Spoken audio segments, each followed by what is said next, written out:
बिस्मिल्लाहिर्रहमानिर्रहीम। हाँ जी, तो वेलकम सबको।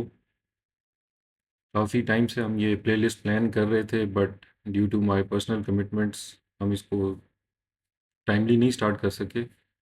बट इंशाल्लाह अभी हम वंस वी हैव स्टार्टेड तो कोशिश करेंगे कि 2 से 3 हफ्ते तक इसको कंप्लीट एस्पेक्ट्स में कवर कर लें। आगे चल के मैं आपको इसका ओवरव्यू भी दे दूंगा प्लेलिस्ट का, जो जो प्लान किया है मैंने, किस सीक्वेंस में मैंने आपको चीज़ें एक्सप्लेन करनी है। सबसे पहले तो टाइटल पे आते हैं। मैंने इस वीडियो का टाइटल ये क्यों रखा है कि watch this video before preparing for ISSP. देखें, बात सिर्फ और सिर्फ मेहनत की नहीं होती, it is also about your right direction. अगर आप सही डायरेक्शन में नहीं जोर लगाएंगे, नहीं भागेंगे सही डायरेक्शन में, तो you will never reach the finish line. आप मेहनत भी करेंगे, थकेंगे भी, और आप कुछ अचीव भी नहीं कर सकेंगे। तो ये वीडियो बेसिकली आपको एक अलाइनमेंट, आपके माइंड को एक फोकस्ड रास्ता दिखाने के लिए है कि आपने किस साइड पे मेहनत करनी है। और इस वीडियो को सबसे पहले देखना भी मैं इसीलिए सजेस्ट करूँगा क्योंकि आपको क्लैरिटी आ जाएगी और आपकी मेहनत जो है वो ज़ाया नहीं होगी। तो इसको स्टार्ट करते हैं। सबसे पहले तो आपके पास ये प्लेलिस्ट है, जो कि इस वीडियो सीरीज़ में मैं इंशाल्लाह इसको आगे फोकस कर रहा हूँ कि इसको हम कवर करेंगे इन सारी चीज़ों को। सबसे पहले इसमें हम अगली जो सब्सीक्वेंट वीडियोस होंगी उसमें ये फॉर्म फिलिंग, जो आप इनिशियल जिन जिन का क्लियर होगा इंशाल्लाह वो फॉर्म फिलिंग करेंगे आईसीएसबी के लिए, उसके बारे में एक वीडियो बनाऊंगा। और जब आपको कॉल लेटर मिलता है तो आपने क्या क्या एक्शंस करने हैं, आपका क्या क्या काम बनता है, तब ये एक ही वीडियो में कंबाइन कर देंगे। Second one would be about reporting at ICSB and first day, जब आपके डॉक्यूमेंट्स चेक होते हैं और फॉर्म फिलिंग होती है, ये उसके बारे में होगी। देन साइकोलॉजिकल डायमेंशन, इसके बारे में है। ये 14 qualities required at ICSB, GTU dimension and deputy dimension. इनमें फर्दर इंशाल्लाह इनमें जो चीज़ें शामिल होती हैं, साइकोलॉजिस्ट के वैट हो गए, एससीटी हो गए, pointer stories, picture stories, mechanical aptitude test and everything, जो जो आपका वहाँ पे इसमें शामिल होगा, इसमें इंक्लूडेड है, वो मैंने कोशिश की है कि मैं इसमें ऐड करूँगा।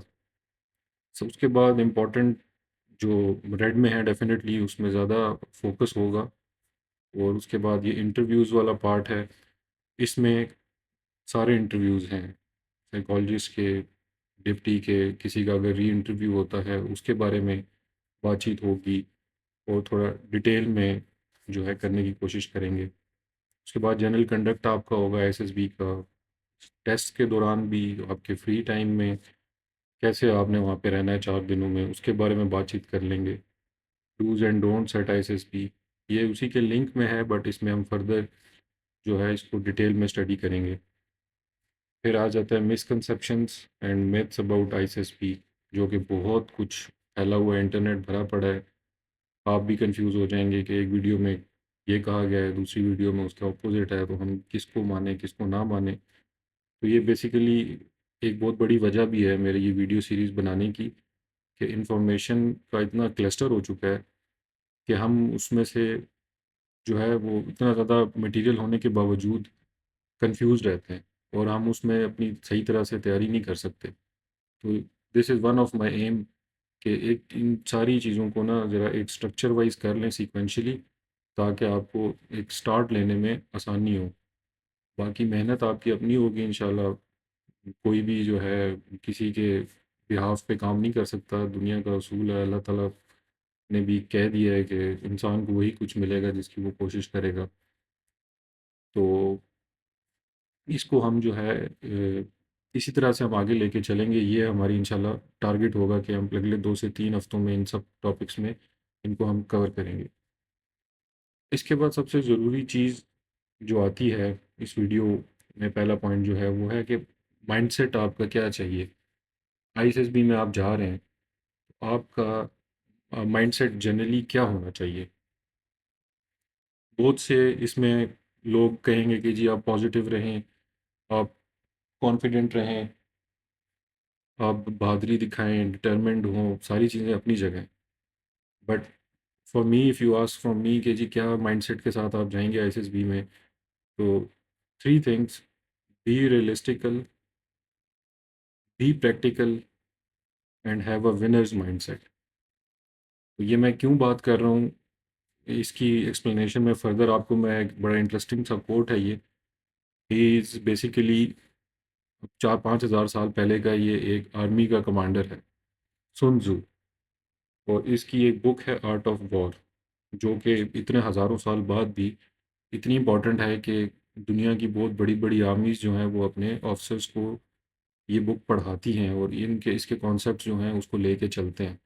तो I would also suggest you कि आप ये किताब अपने टाइम में भी पढ़ें, बट फ़िलहाल ये जो फोकस इसके ऊपर हम कर रहे हैं कि इसकी ये जो पिक्चर सामने आपके शो हो रही है, इस माइंडसेट में आपको मैं एक्सप्लेन करूँगा कि आप कैसे एसएसबी की तैयारी शुरू अच्छा, तो करें। इसमें उसके लिए आपको ये कोटेशन समझना में बहुत ज़रूरी है। बेसिकली ही सेज कि if you know your enemy and yourself, you need not to fear the result of 100 battles. कि अगर आप अपने आप को जानते हैं, अपनी खूबियों को और ख़ामियों को, और अपने दुश्मन की खूबियों और ख़ामियों को, तो फिर आपको 100 जंगों की भी टेंशन लेने की ज़रूरत नहीं है। तो मैं इसको समझाने के लिए, although ISSB is not your enemy, but क्योंकि आप एक कंपेटिटिव टेस्ट के लिए जा रहे हैं तो ये आपके लिए बहुत बड़ा चैलेंज है। तो आईएसएसबी को आप एनिमी की प्लेस पे रख के सिर्फ इस कोटेशन के लिए ज़रा समझें कि अगर आपको अपना भी नहीं पता कि आप में क्या खूबी और ख़ामी है, और ना ही आपको आईएसएसबी का पता है कि what they are looking for, what is their modus ऑफ ऑपरेंडी, वो कैसे काम करते हैं, कैसे सिलेक्शन होती है, किन क्वालिटीज़ के लोग उनको फ़ौज में चाहिए, आर्मी, एयरफोर्स, नेवी तीनों में ऑफिसर्स उनको किस लेवल के चाहिए, उनमें क्या क्या खूबियाँ वो चाहते हैं कि हों। तो अगर आपको ये दोनों ही नहीं पता, then you are at loss. और अगर आपको ये दोनों क्लियर हैं तो फिर आपको टेंशन लेने की ज़रूरत बिल्कुल भी नहीं है। और अगला पार्ट जो इसका है ना कि if you know your self but not the enemy, for every victory gained you will also suffer a defeat. यानी अगर आप इसका हाफ पार्ट कर लेते हैं कि आपको अपना तो पता है, लेकिन आपको आईएसएसबी का नहीं पता कि वो कैसे, सिलेक्शन प्रोसीजर क्या है, किन चीज़ों को मद्देनज़र रखना है, तब भी आप कहीं पे कामयाब होंगे तो कहीं पे आप मार खा जाएंगे।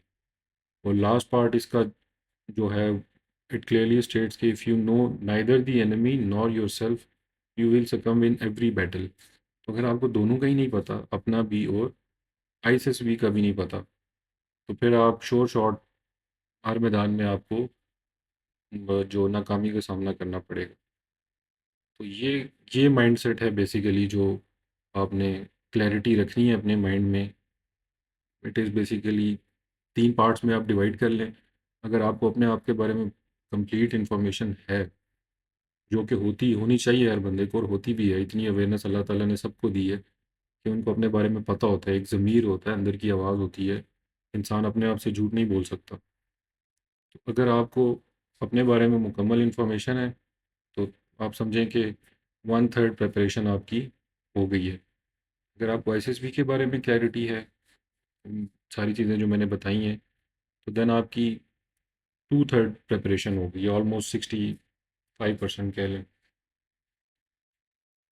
और इसके बाद तीसरी चीज़ आ जाती है, जब आपको दोनों चीज़ों की क्लैरिटी आ गई है, तो देन थर्ड थिंग इज़ कि आप इस नॉलेज को यूज़ करते हुए अपनी पर्सनैलिटी को ऐसे मोल्ड करें, ऐसे उसको ग्रो करें कि आप उस सांचे में ढल जाएँ, जो क्वालिटीज़ उनको चाहिए। क्योंकि आपको पता होगा आप में क्या है, क्या नहीं है, देन आप उसको मैच कर सकते हैं। और ये बिल्कुल गलत बात है कि it is kind of deception, किसी को धोखा देने वाली या एसएसबी को धोखा देने वाली बात है। ऐसा कुछ नहीं है। इंसान ग्रो करता है टाइम के साथ, उसमें चेंजेस आती हैं, उसकी सोच बदलती है, लोगों से मिलता है, किताबें पढ़ता है, नॉलेज जब इंक्रीज़ होता है तो अल्लाह ताला हिकमत भी देता है साथ-साथ।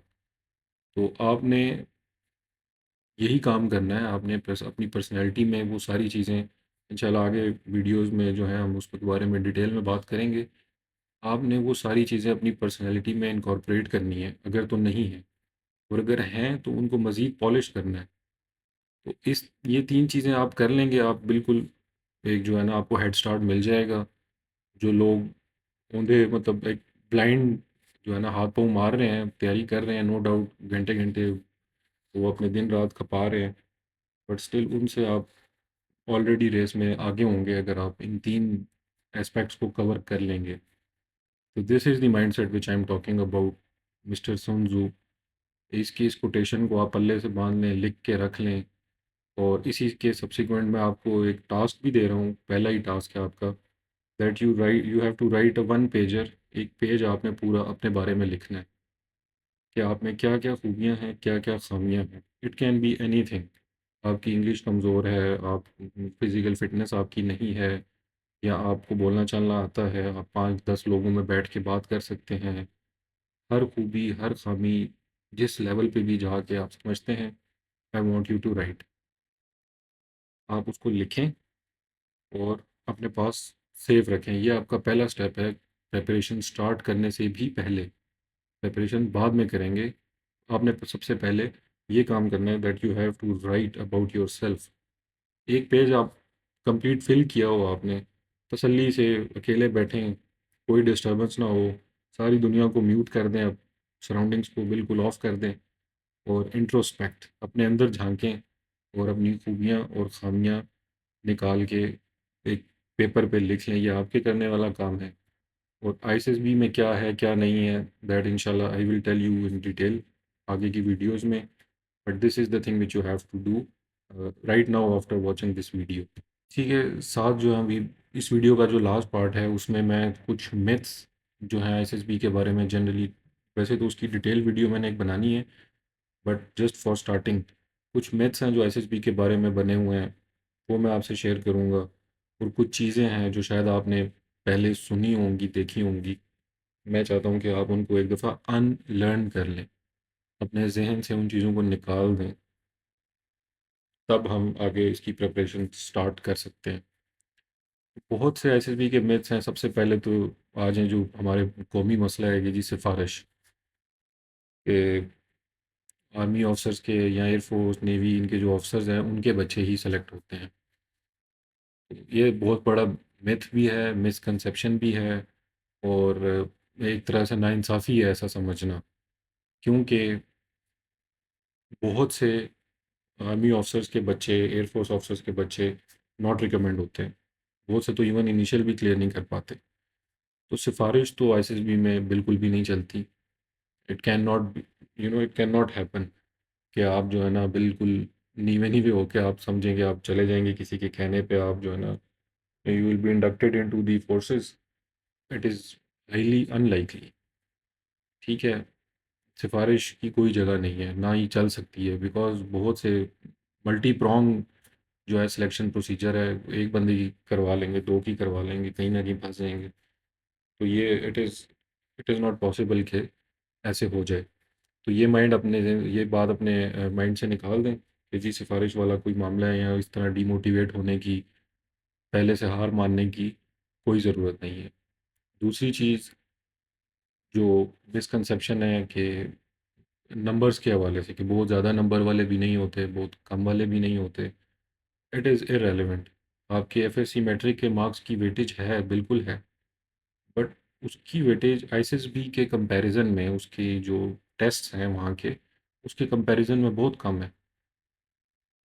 मतलब इट कैन ऑल्सो हैपन कि एक बोर्ड का टॉपर है और वो आईएसएसबी नॉट रिकमेंडेड हो, और एक बंदा है जिसके बेयरली 55% मार्क्स हैं, अप्लाई करने के लिए मुश्किल से वो एलिजिबल हुआ है और वो रिकमेंड भी हो जाए। तो it is an overall merit, बहुत एक कॉम्प्लेक्स प्रोसीजर है उसके रिज़ल्ट कंपाइल करने का, बट मेयरली बेसिंग ऑन कि जी आपके नंबर्स कितने हैं, कम हैं, ज़्यादा हैं, इस पे अंदाज़ा लगाना या पहले से सोच के बैठ जाना मैं होऊँगा या मैं नहीं होऊँगा, दिस इज़ ऑल्सो रॉन्ग। ये चीज़ भी आपने अपने ज़हन से निकाल देनी है। तीसरी चीज़ जो है वो आप ये चीज़ समझ जाएँ कि आप जो है सुपर ह्यूमन नहीं हैं, और ना ही फोर्सेस में सुपर ह्यूमन चाहिए होते हैं। तो आप इंसान हैं, इंसान की क्वालिटीज़ की बेस पे ही आपको इंडक्ट किया जाएगा, जज किया जाएगा, और जो सूटेबल होगा उसको बुला लिया जाएगा। They don't need super heroes, neither you have to become a super hero, ना ही आपने अपने आप को बहुत बड़ा तीस मार खान या सुपरमैन बन के दिखाना है। ठीक है? ये 3 चीज़ें तो ये हो गई जो आपने बिल्कुल ज़हन से इनको आने ही नहीं देना। जहाँ भी इस तरह की कोई बात हो रही हो, आप बेशक जगह चेंज कर लें, अपनी एनर्जी वेस्ट मत करें। Your energy is very important, सारी एनर्जी आपके काम पे होनी चाहिए। ये 3 चीज़ें बिल्कुल आप अपने ज़हन से निकाल दें। बाकी इन मिथ्स और इनके बारे में डिटेल में मैं एक और मैंने आपको दिखाया प्लेलिस्ट में, आई हैव प्लान्ड डिटेल में वीडियो बनाऊँगा। एवरीथिंग कैन बी डन, सब कुछ हो सकता है। जो भी उनकी रिक्वायरमेंट्स हैं फोर्सेस की, आप उस तरह से बन सकते हैं। इसमें कोई शक वाली बात नहीं है। ऐसा नहीं है कि पैदाइशी कोई ऐसा होता है या बाद में नहीं बन सकता। It is all gossip. आप बिल्कुल कर सकते हैं, और वो कैसे होगा वो इंशाल्लाह मैं आपको बाकी वीडियोज़ में एक्सप्लेन करूँगा कि हम उसको कैसे लेके चलते हैं। यहाँ इस वीडियो को यहीं पे एंड करते हैं, और बाकी इंशाल्लाह नेक्स्ट वीडियोज़ में हम प्रॉपर इसकी तैयारी स्टार्ट करेंगे। जो काम आपको मैंने बताया वन पेजर का, वो आप ऑनेस्टली आप अपनी ज़ात के साथ मुखलिस होके वो काम करें, एंड देन इंशाल्लाह you will see the progress which you are making. So take care. अल्लाह हाफिज़।